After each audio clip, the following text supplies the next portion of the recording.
Hello my dear friends, आज हम पढ़ रहे हैं हमारी वर्कशीट नंबर 69 इतिहास की। यूरोप में राष्ट्रवाद है उसकी पुनरावृत्ति यानी रिवीजन कर रहे हैं। पहला क्वेश्चन हमारा कहता है कि फ्रांसीसी क्रांतिकारियों ने फ्रांसीसी लोगों के सामूहिक पहचान की भावना किस प्रकार से पैदा की, यानी लोगों के अंदर उसने आखिर क्या चीज़ें ऐसे की जिसकी वजह से फ्रांसीसी क्रांति हुई। तो आपका देखिए, भक्ति और नागरिकता के विचार, नए राष्ट्रीय चिन्ह, केंद्रीकृत प्रशासनिक व्यवस्था, राष्ट्रीय भाषा व एक समान भार व मान की व्यवस्था। तो इस प्रकार से क्या किया उन लोगों ने, फ्रांसीसी लोगों के बीच में सामूहिक पहचान की भावना उत्पन्न की। दूसरा क्वेश्चन है, नेपोलियन ने फ्रांसीसी प्रशासनिक क्षेत्र में क्रांतिकारी सिद्धांतों का समावेश किया जिससे पूरी व्यवस्था को अधिक कुशल व तर्कसंगत बना दिया गया। इसको बताइए कि आखिर ये क्या है। तो देखिए, नेपोलियन की संहिता क्या थी, इसमें ग्रामीण प्रशासनिक व्यवस्था में इसने सुधार किया था, शहरी क्षेत्र में सुधार किया था, व्यापार में भी सुधार किया, जिसकी वजह से नेपोलियन की क्या हुई थी, बहुत ज़्यादा लोग उसे मानने लगे थे। तीसरा है, यूरोप में राष्ट्र के विचार के निर्माण में संस्कृति ने किस प्रकार से भूमिका निभाई थी। तो थर्ड का आंसर देखिए, कला, काव्य, कहानी, संगीत ने राष्ट्रवादी भावनाओं को विकसित किया। जन काव्य व लोक नृत्य ने भी लोगों के मन में भावनाएं इकट्ठा की और स्थानीय बोली व लोक साहित्य को बल मिला और साथ साथ भाषा को भी बल मिला। चौथा क्वेश्चन कहता है, जर्मन के एकीकरण की आप प्रक्रिया का वर्णन कीजिए। और फिफ्थ भी ऐसा ही है, इटली के एकीकरण की प्रक्रिया का वर्णन कीजिए, इसके मार्ग में आने वाली कुछ मुख्य बाधाएं क्या थी वो भी बताइए। तो देखिए, पहला जर्मनी का है, आरंभ में विलियम प्रथम का प्रशा का सिंहासन पर आसीन होना, बिस्मार्क द्वारा जर्मन एकीकरण की भूमिका तैयार करना, वियना कांग्रेस, फ्रैंकफर्ट पार्लियामेंट यानी वियना कांग्रेस बनाई गई, फिर फ्रैंकफर्ट पार्लियामेंट बनाया गया। एकीकरण में जो भी बाधाएं आई थी, बाधाएं भी आई बहुत सारी। फिर उसके बाद बिस्मार्क द्वारा ऑस्ट्रिया और फ्रांस को पराजित करके विश्व शक्तियों को तटस्थ यानी कि अलग करना और साथ ही साथ जर्मनी को एक एकीकृत रूप में एक नया राष्ट्र बनाना। ठीक है, तो ये सब किसने किया, बिस्मार्क ने किया। फिर अब हम देखते हैं आगे हमारे इसके क्या है, एकीकरण की प्रक्रिया है। काबूल 1832 में काबूल सार्डिया को प्रधानमंत्री बना और फ्रांसिस ने संधि की, ऑस्ट्रिया को पराजित किया। वह 1859 में लुबार्डी के साथ राज्यों को मिला लिया। द्वितीय चरण में क्या हुआ, मोडेना, व्यस्कनी, पार्मा आदि का जनमत संग्रह द्वारा सार्डिनिया को विलय कर लिया। सार्डिनिया में क्या कर दिया, जो मोडेना था, त्यूसनी और प्रामा था, इन सबको सार्डिनिया में उसने मिला लिया। तृतीय चरण में यानी कि थर्ड फेज में उसने क्या किया, 1860 में गैरीबोल्डी द्वारा सिसिली व नेपल्स पर विजय प्राप्त की उसने।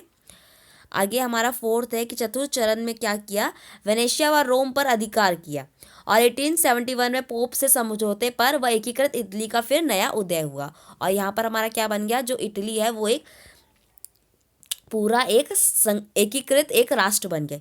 बाधाएं कौन कौन सी आई, राजनीतिक विखंडन का लंबा इतिहास रहा था, विदेशी शक्तियों का आधिपत्य रहा था, पोप का शासन था और साथ ही साथ वियना कांग्रेस भी इसके ऊपर दखल दे रहा था। सिक्स क्वेश्चन करते हैं। सिक्स क्वेश्चन बता रहा है कि ब्रिटेन में राष्ट्र राज्य का निर्माण एक लंबी प्रक्रिया का परिणाम था। चर्चा कीजिए कि ब्रिटेन का की निर्माण कैसे हुआ था, इसमें इतनी लंबी आखिर प्रक्रिया किस प्रकार से हो गई। देखिए, ये किसी प्रकार का उथल पुथल या क्रांति का नहीं, एक लंबे चलने वाली प्रक्रिया का नतीजा था। पहले नृ जातीय पहचान हुई, फिर राष्ट्र को अहमियत व सत्ता में वृद्धि हुई, फिर 1688 में राजतंत्र से संसद द्वारा ताकत छीना जाना। जो प्रोसेस है वो मैंने सिंपल लाइन में लिखा हुआ है। ठीक है, 1707 में क्या हुआ, यूनाइटेड किंगडम ऑफ ब्रिटेन का गठन हुआ। फिर उसके बाद स्कॉटलैंड का प्रभुत्व हुआ, स्कॉटलैंड में प्रभुत्व किया गया किसने, ब्रिटेन ने। और आयरलैंड को 1806 में बलपूर्वक यूनाइटेड किंगडम में शामिल कर लिया गया। नए ब्रिटिश राष्ट्र का निर्माण किया गया। आंग्ल जो संस्कृति है उसका दबदबा हुआ पूरे ब्रिटिश पर।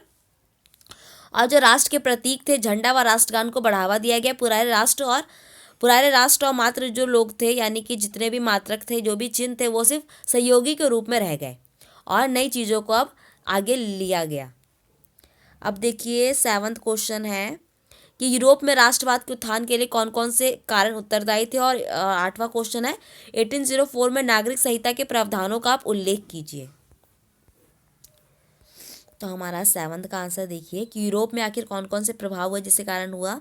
तो राष्ट्र राज्यों का उदय हुआ, लोकतांत्रिक सिद्धांतों को बढ़ावा मिला, सामाजिक, राजनीतिक व आर्थिक समानता पर बल दिया गया, अन्य राष्ट्रों के में जो मानवीकरण अधिकार थे उसकी भी मांग की गई और साथ ही साथ निरंकुश राजतंत्रों में जो क्रांतिकारी प्रतिक्रियाएं शुरू हो गई, जिसकी वजह से यूरोप में इतना सब असर होगा।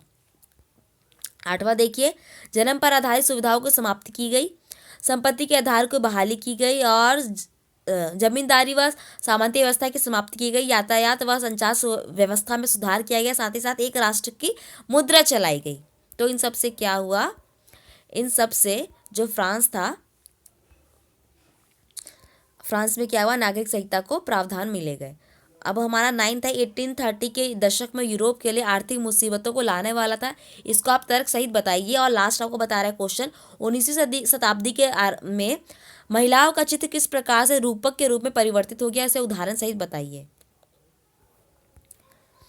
तो 9th देखिए कि 1830 में के दशक में क्या हुआ, पूरे यूरोप में जनसंख्या वृद्धि हुई, जिसके कारण से नौकरी से ज़्यादा नौकरी ढूंढने वाले लोग थे। लघु उत्पादक का इंग्लैंड से सस्ते कपड़ों के साथ कड़ी प्रतिस्पर्धा होने लगी, जिससे क्या हो गया, उनका मार्केट डाउन होने लगा। खाने पीने की चीज़ों का मूल्य बढ़ने लगा, जिससे फसल खराब हो गई और उसके कारण और ज़्यादा क्या हो गई, भुखमरी हो गई। इसकी वजह से उनकी पूरी आर्थिक व्यवस्था डोल गई। 10th है आपका, 19वीं शताब्दी में महिलाओं का चित्र जो है रूपक के रूप में जाना गया। फ्रांस में मारियान स्वतंत्रता, न्याय और गणतंत्र का प्रतीक थी। मारियान की छवि सिक्कों और डाक टिकट पर भी अंकित की गई। साथ ही साथ जो जर्मन है उसमें जर्मेनिया नाम रखा गया महिला रूपक का, जो बलूत वृक्ष के पत्तों की मुकुट पहनती थी और बलूत क्या थी, वहां पर वीरता का प्रतीक था। अब इसका हमारे 4 नंबर वाला एक क्वेश्चन है, देखिए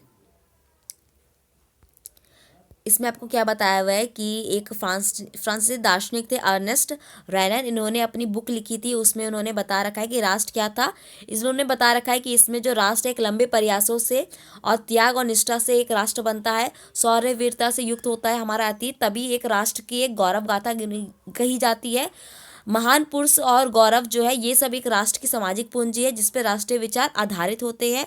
साथ ही साथ उन्होंने बताया है कि अतीत में समान गौरव का होना, वर्तमान में एक समान की इच्छा होना, संकल्प का होना और एक साथ मिलकर काम करना ही क्या है, ये आगे काम बढ़ने में हमारी मदद करती है। और ये एक जन समूह यानी सबका होना, ये सभी सत्यों को होना जरूरी है। राष्ट्र एक बड़ी और व्यापक एकता है, जिसमें सभी लोगों का क्या होता है, जनमत संग्रह होता है और सभी लोग उसमें क्या करते हैं, आराम से रहते हैं। राष्ट्र का अस्तित्व होना एक अच्छी बात है, बल्कि ये भी जरूरी है कि उसका स्वतंत्रता की गारंटी भी होना चाहिए, यानी कि राष्ट्र जरूरी है, साथ ही साथ उसकी स्वतंत्रता भी उसमें होना चाहिए, यानी कि सभी लोगों को स्वतंत्रता मिलनी चाहिए।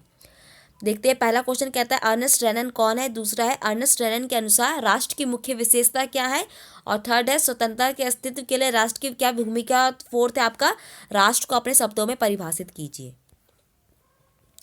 तो हम इसके आंसर देखते हैं जरा क्या है इसके। देखिए अर्नेस्ट रेनन कौन थे, एक फ्रांसीसी दार्शनिक थे। उनके अनुसार क्या था, शौर्य वीरता से युक्त अतीत, महान पुरुषों का नाम और गौरव गाथा क्या है, राष्ट्र की विशेषता है। थर्ड देखिए, राष्ट्र के लिए अस्तित्व ही सभी लोगों के लिए जनमत संग्रह है। राष्ट्र स्वतंत्रता के अस्तित्व के लिए ही सभी लोगों का जनमत संग्रह होना बेहद जरूरी है। राष्ट्र सभी को एक समान अधिकार दे, सभी को समान दर्जा दे और कार्य करने की छूट दे, यही क्या है, राष्ट्र का एक अधिकार है और राष्ट्र की भूमिका है। और लास्ट है हमारा, राष्ट्र वो है जो एक व्यक्ति के दिल में बसता है, वहाँ इंसान रहता है। राष्ट्र की गाथा, शौर्य और आत्मीयता ही क्या है, व्यक्ति का अस्तित्व है। व्यक्ति राष्ट्र से चाहकर भी अलग नहीं हो सकता। राष्ट्र सभी लोगों को जोड़े रखने का कार्य करता है। राष्ट्र, अब सभी को पता है कि कोई भी नेशन जो होता है सभी लोग उससे जुड़े हुए हैं, सभी लोग वहीं रहते हैं और उसी के साथ काम करते हैं और अपने देश के लिए अपने पूरी ज़िंदगी कुर्बान कर देते हैं। ओके फ्रेंड्स, यहाँ पे हमारा वीडियो कंप्लीट होता है। आई होप आपको वीडियो अच्छा लगा, इसे लाइक कीजिए, कमेंट कीजिए, शेयर कीजिए। अभी वीडियोस देखने के लिए मेरे चैनल को सब्सक्राइब कीजिए। Thank you.